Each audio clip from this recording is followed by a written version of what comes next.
The following has been a Shirt Off Your Back production. ShirtOffYourBackAZ.com.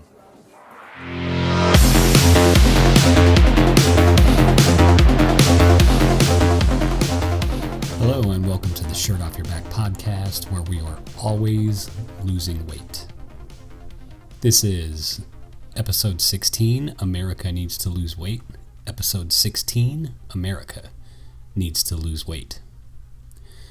So I was recently having a chat with a friend, a colleague, and was talking about the differences in what we do for a living, as far as coaching, as far as weight loss. I do, a little bit of work with some young adults, as far as setting like career goals, health and wellness goals, education goals, but primarily my 9 to 5 is in weight loss.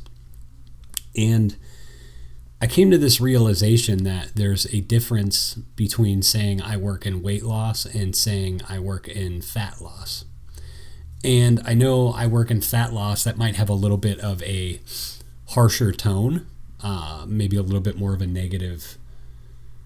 more negative connotation, but it's more accurate, right? I don't technically work in weight loss because muscle has weight, right? Hair has weight. Bodily fluids have weight. So I don't necessarily work in weight loss. I work in fat loss. And a lot of times when I am helping people lose fat, they're also building muscle at the same time. They're hitting the gym, they're walking more, they're exercising more. So they're building some muscle too. And muscle is weight. And one of the things I hear a lot, one of the weight loss myths that I hear a lot is muscle weighs more than fat. And that is inaccurate. And it's very frustrating when I hear people say that, especially people that work in my industry. It's not that muscle weighs more than fat. And I should clarify, there's not a lot of people that work in my industry that say that, but there are some fairly intelligent people that I have heard say it. And I'll ask them, how much does a pound of muscle weigh? And they'll say, well, a pound. And then I'll ask them, how much does a pound of fat weigh? And they'll say a pound. I'm like, okay, so they weigh the same.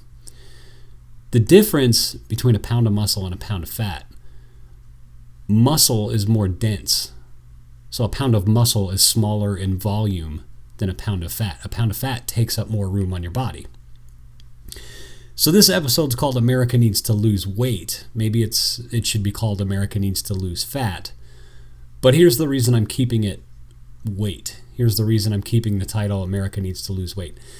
Americans could stand to eat less junk food and more whole foods. And similarly, we could stand to consume a lot less media. And I don't necessarily mean, I'm going to choose my words carefully, I think, but I don't necessarily mean less social media. I mean less corporate media. And there's a difference between mainstream media and corporate media, right? Mainstream media isn't mainstream. Mainstream media that we think of, CNN, Fox News, MSNBC, that's corporate media. Mainstream media is you and I, is the websites we go on and communicate with one another. Mainstream media is me interacting with people on Twitter and on Instagram and helping people through those avenues, helping people through text, producing this podcast. That's mainstream. We're the mainstream, right? Not CNN, not MSNBC, not Fox News. They're corporate media. They're not mainstream. Make that distinction and life becomes a lot easier, right? You tend to take what these major news outlets are saying with more of a grain or two, or maybe even a shaker of salt, because they lie all the time.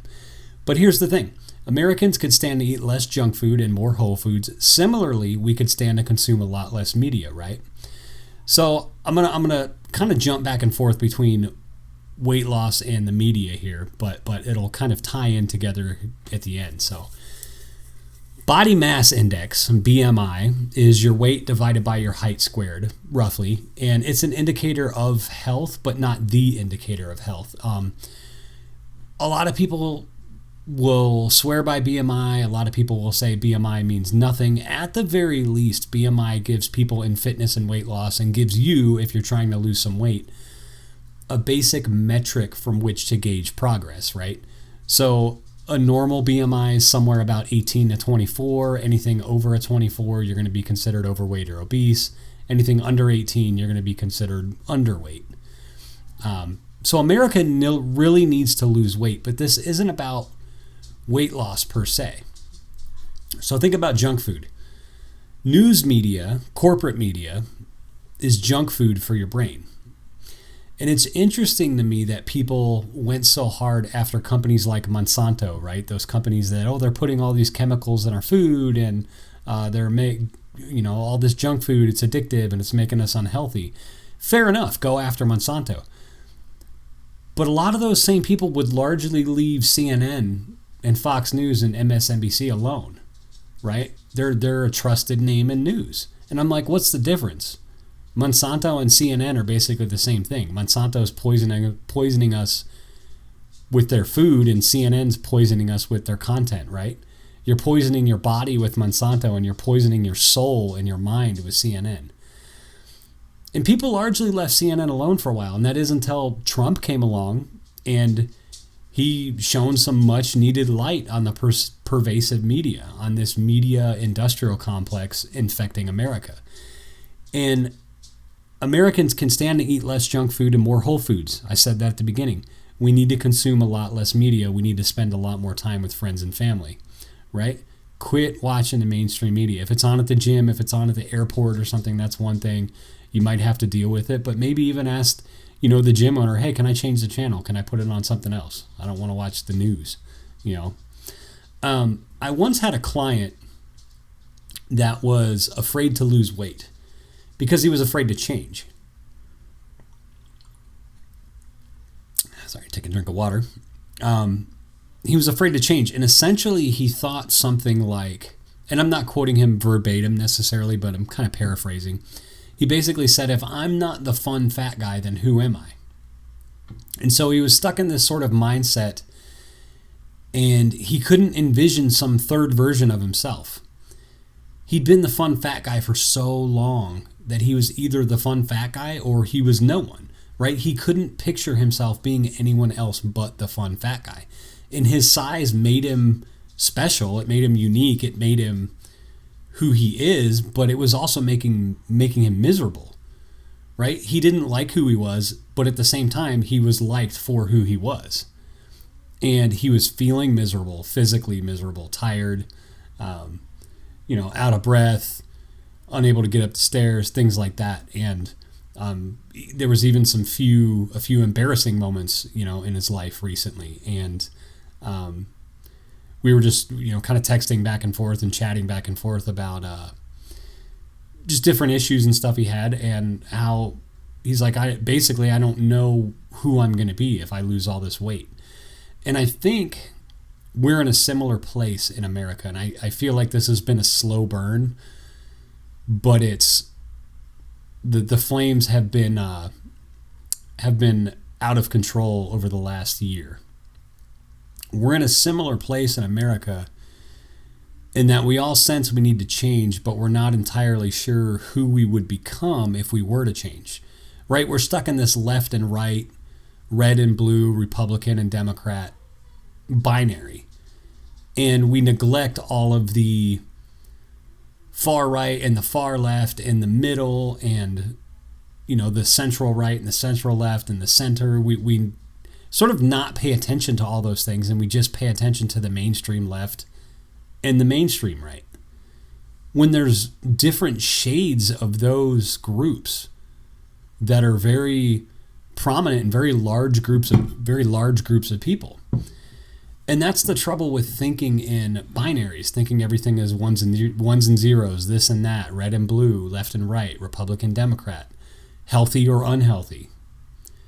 That's the trouble with thinking in binaries. We know the possible endings when everything is this or that, right? Everything's going to be a 1 or a 0. Everything's going to be red or blue. Everything's going to be left or right. Either the good guy or the bad guy is going to win. Batman either defeats Joker or he doesn't. And we fail to realize that the ending of one thing might actually be the beginning of another thing. If one empire falls, another empire is going to rise in its place. The fun fat guy can become someone else. Batman can save Joker, and even save Joker from himself from time to time, right? Batman can defeat Joker. There's been episodes, I remember in the Batman, the animated series when I was a kid, there was an episode where Batman actually saves Joker. And there's a scene where Joker kind of tells Batman basically, like, you need me and we need each other, you know. Think about the Disney movies, The Lion King, right? From Mufasa to Scar to Simba. And that, I think of that Semisonic song, every new beginning comes from some other beginning's end, right? From Mufasa to Scar to Simba. There's one empire, another empire, another empire. But we fear change. And I get the sense that America is the happy fat guy trying to decide whether or not he really needs to lose 100 pounds. And he knows he does, but he's afraid to make that leap. He's afraid to fail. He's afraid to become someone different because he doesn't know exactly who he is going to be. I've been spending a lot of time paying more attention to politics than I should. And I do pay attention to the mainstream media. I don't believe the mainstream media. There's a difference. I don't let the mainstream media affect me. I basically assume whatever they say, the opposite is probably happening, right? But I do consume a lot of political media, and it's fun for me. It's interesting to me. It's exciting for me. I know it's not necessarily good for me. It's like pizza, you know. I like it. I know it's not good for me, but I enjoy it from time to time. So I'm reading a lot of different political books right now, along with the Bible. I'm going through a 90-day challenge in the Bible, read the Bible for 90 days straight. Different books, different chapters of the Bible. And I'm reading this book right now called The New Right. And I like a lot of it. Some of them are kind of, indifferent to, and then some of them kind of like, ooh, I don't know about that. But I really do like a lot of it, and it's written really well. It's entertaining. It's funny. And it's very informative. You learn a lot about different political viewpoints and different political factions within the more right-leaning side of the country, right? And the author in that book, Michael Malice, he points out the difference between these phrases. He says, these United States and the United States. The former, these United States, it kind of indicates there are actual independent governments operating simultaneously from one another, right? They're sort of loosely intertwined, but they're part of a whole. In the other, the United States, it just kind of implies it's like a conglomerate of corporations, right? They appear to be separate, but they have different facades. They have different storefronts. Think about Taco Bell, Pizza Hut, Kentucky Fried Chicken. They're all owned by a company called Yum Brands. And they're basically copies of themselves, right? It's the same restaurants. They just serve different foods. You could walk into a Pizza Hut and walk into a Taco Bell.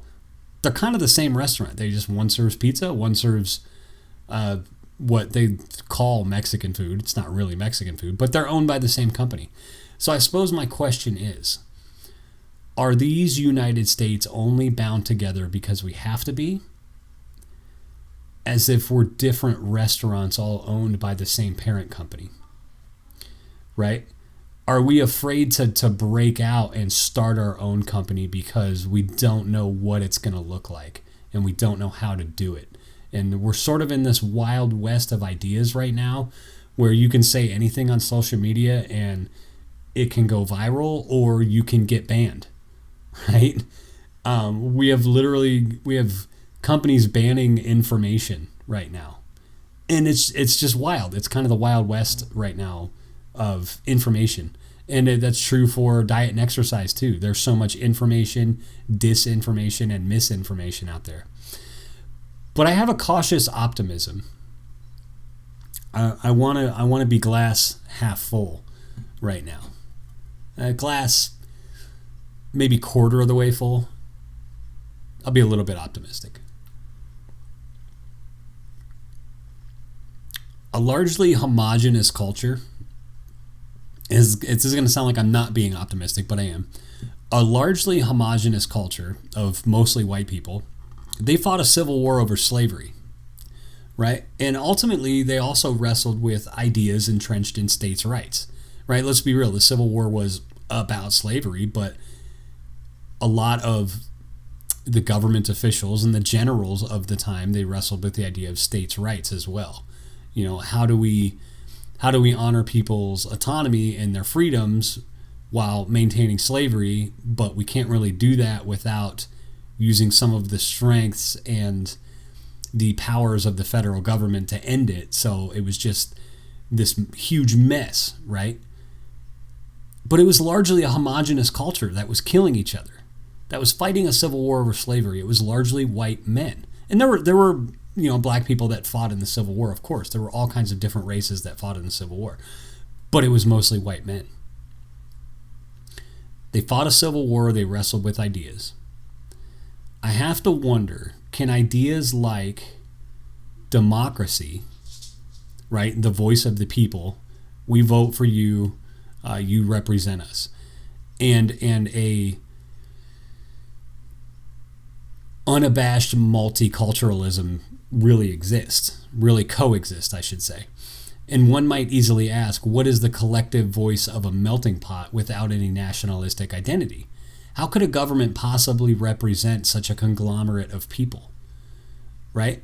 Any more than one company can own 3 different companies. And that's literally what's happening right now. We don't have a United States of America. We have United Companies of America, right? Everything in this country is bought and paid for, including the food that we eat, right? You think of General Mills and Quaker and Kellogg's and Post and Kraft. These are huge companies. Heinz, right? John Kerry is even involved in politics, right?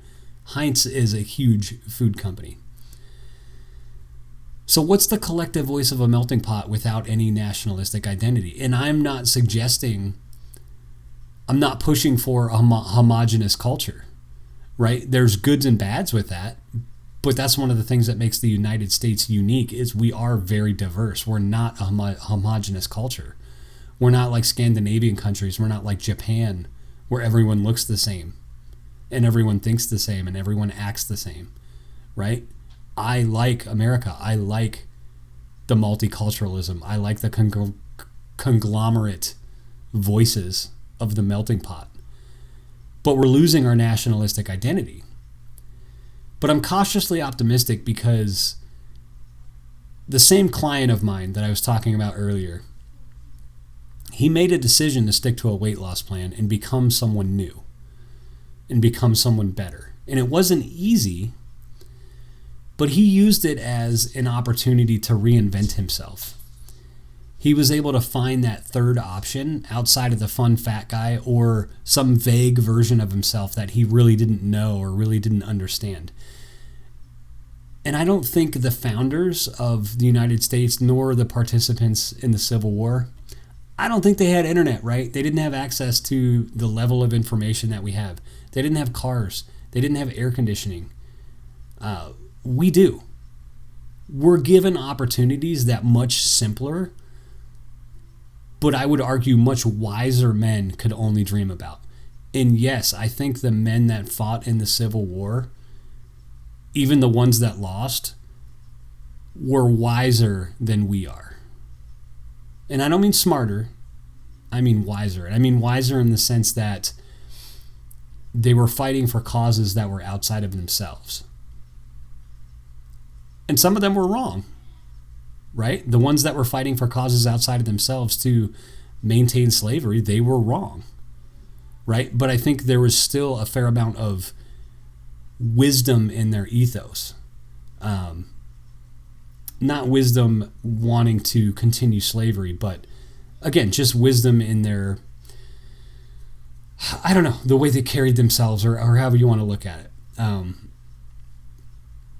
People worry about America being free or America being communist, America being left, America being right, America being healthy or unhealthy. And that's one thing I've noticed about COVID is one positive thing that's come out of it is a lot of people are taking their health and wellness a lot more seriously, right? We have a problem with junk food. We have a problem with obesity. We have a problem with lack of exercise in this country, and people are waking up, right? And they're becoming wise, and they're realizing I need to take better care of myself so I can be there for my family, so I can perform at my job, so I can be a functioning member of society, right? We're worried about being this or that, left or right, free or communist, healthy, unhealthy, when perhaps we're viewing an indicator of health as the indicator of health, right? Kind of like BMI. It's like, give me an answer. I need to have a number. I need to have, at least if we're communist, at least I'll know we're communist. If we're going to be right wing, at least I'll know we're going to be right wing, right? They just want an answer. They're not okay with some ambiguity. They're not okay with figuring it out. They're not okay with becoming someone new. And what I mean by America needs to lose weight is we need to lose the weight of not only the oppressive stranglehold that corporate media still has on us, because one, they do need ratings and they need us to watch them to exist, but they can also drum up ratings by creating the news in a sense, right? Because if you see something on CNN and you're kind of interested in it, you're going to stop and watch it. Or if you're scrolling through on Twitter or Instagram, you're going to stop and watch it, chances are, right? And they need that. They need that to exist. They need that to survive. So us doing that gives them life. And it's not necessarily impossible to stop it. We're getting close. We're getting close. I was reading about an interesting concept called kayfabe, Kayfabe, and listened to a few different podcasts on it and did some reading about it. And it's a term that originated in professional wrestling, right? And it's essentially staging something that's fake as real. And sometimes it gets to a point where the audience knows it's fake, but it's entertaining. So it becomes real in a sense because it's real entertainment, right? So you get absorbed in it and you start to like the characters and you start to see a face and you start to see a heel. And everybody in the show knows it's fake. And the fans know it's fake, but there's sort of this unspoken agreement where we just kind of all just go with it, right? Because it's entertaining. That's CNN, that's Fox News, that's MSNBC.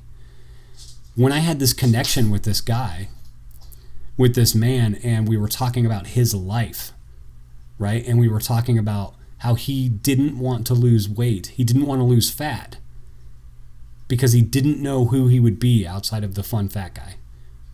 That's real life. That's whole food, right? That's good for your soul. That's good for your life. Arguing with random people on Twitter, on Facebook, whatever, that's junk food. Watching CNN, being absorbed by the media, that's junk food. And I know it because I do it, right? But I'm aware of it. This is for the people that aren't aware of it. For the people that are completely absorbed by junk. Just stop and figure out who you want to be outside of that, right? You don't have to be the fun fat guy. You don't have to be the person that's retweeting CNN every hour or whatever, sharing these stories. You don't have to be that person. Do it if you want to do it, but do it on your terms. And that's one thing I tell people. I mentioned pizza earlier. I talk about pizza a lot just because it's one of my favorite foods. And I tell people, enjoy pizza, but enjoy pizza on your terms. Don't look at that pizza and label it as bad, because then you're giving that pizza all that power. Right? And then if you eat it, you're going to be like, oh, I feel guilty. I ate pizza. Pizza's bad. It's like, no, it's just pizza. It just sits there being pizza. It's when you make it more than it is when it becomes a problem. And that's easier said than done, right? I'm not suggesting you can just snap your fingers and get right out of that. But as soon as you put that label on it as good or bad, it becomes something else entirely, right? But you can't eat all pizza. You can't say, oh, it's good. I'll just eat it all the time, because then you're going to get sick, right? Too much pizza is a bad thing. No pizza, I would argue, is a bad thing because it's pizza and you should enjoy your life. You should enjoy pizza. And I think no pizza is a bad thing because it's very restrictive. You put yourself in that binary, that good or bad, that this or that mindset. Enjoy pizza, but enjoy it on your terms. Enjoy media, but enjoy it on your terms. So I do have a cautious optimism because I think more and more people are waking up. More and more people are taking better care of themselves. And I think the reason things seem so bad right now is I think a lot of these big corporations and these big conglomerate companies, these Yum Foods, these Pizza Hut, Taco Bell, Kentucky Fried Chickens of the media, they realize they're about to go out of business, right? They realize no one wants to consume them anymore. And the only ones that consume them are the ones making fun of them and making memes out of their news. And, trolling them on social media. That's it, right? That's all they got. That's all they got left. And if the trolls go away, if the drunk guy going in the Taco Bell at 3 o'clock in the morning wakes up and realizes, hey, this is bad for me, if he goes away, those places close down. Those places don't exist, right? We need to wake up, take better care of ourselves. We need to lose weight physically, mentally, emotionally, spiritually. I want to close with this. I came across this Twitter thread, and I'm not going to read all of it because it's pretty long, but it's by a man named Konstantin Kisin, and I'm sure I'm saying his name wrong. Konstantin Kisin, KonstantinKisn on Twitter, at Konstantin Kisin. And there's this very long Twitter thread, and he goes on about hesitation to get the vaccine. And the whole thread is about the media. And he says, there's people that are hesitant to get the vaccine, and you might wonder why. And he says, you believe polls are broadly reflective of public opinion. You believe doctors and scientists are trustworthy and independent. You're a decent, reasonable person who follows the rules and trusts authority. Imagine your shock then when Brexit, if you can remember back that far, Brexit, was that 4 years ago, 5 years ago? When Brexit, which you were assured won't happen because it's a fringe movement led by racists for racists, happens. The polls, which widely predicted it wouldn't happen, were completely wrong. The experts and media pundits who told you it wouldn't happen day after day are also wrong. Oh well, you say, these things happen. Imagine that soon after Donald Trump is running for president, you're told by your favorite media publications that he is going to lose. Some experts say his opponent has a 99% chance of winning. Imagine waking up on the morning of the election to discover that pollsters, media experts, and politicians you still trusted were wrong again. And now the racist monster they told you would never get near the White House is the leader of the free world. How did this happen, you ask yourself? How could all the people in charge of informing me be so wrong? It was the Russians, they tell you. The Russians did Brexit, and they got Trump elected too. Imagine that for the next 3.5 years, you watch as the media and the political class run with the Russia collusion narrative. They tell you the how, when, and where. The dossiers, the whistleblowers, the peeing prostitutes. Imagine your desperation for things to make sense again. The Mueller report is coming, and it will set your world straight. Evidence of foreign meddling in the 2016 election and Brexit is coming to save your unsettled mind. Imagine your shock then when you discover that Brexit and Trump had little to do with foreign meddling. The screaming about Russians and Brexit dies down as well. And it goes on and on and on. It talks about all these different things that happen in the media that were stories that weren't true. The Jesse Smollett story. He was attacked by guys in MAGA hats. That wasn't true. The Covington kids, the Covington Catholic school kids, that story wasn't true, right? It was true, but it was kayfabe. It was fake wrapped in real, wrapped in fake. Or real wrapped in fake, wrapped in real, right? It really happened, but there was elements of it that the news took out to change it, to make it a different story, right? And everybody in the cathedral kind of knows it's fake, but we all just kind of accept it. The difference is where CNN were the only ones that had these multi-million-dollar broadcast vans with satellites, right, and cameras and recording equipment. Now we have that. We have that with our phones, our Android phones and our iPhones.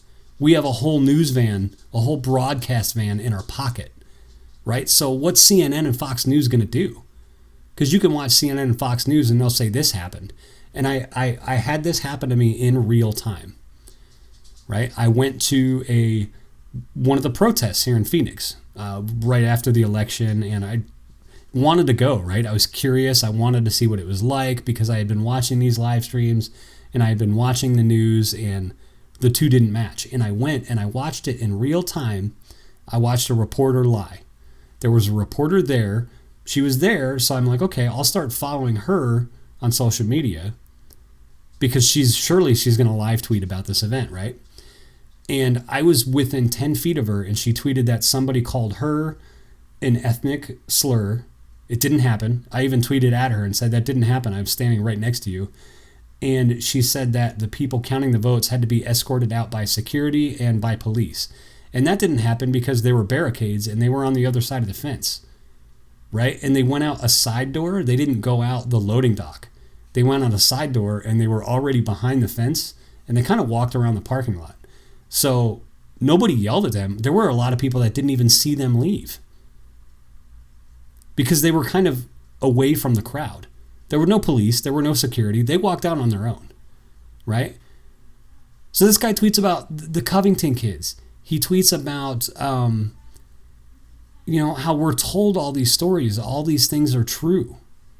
How at the beginning of coronavirus, right, we were told that it wasn't okay to say it came from China, and you had Nancy Pelosi dancing in Chinatown.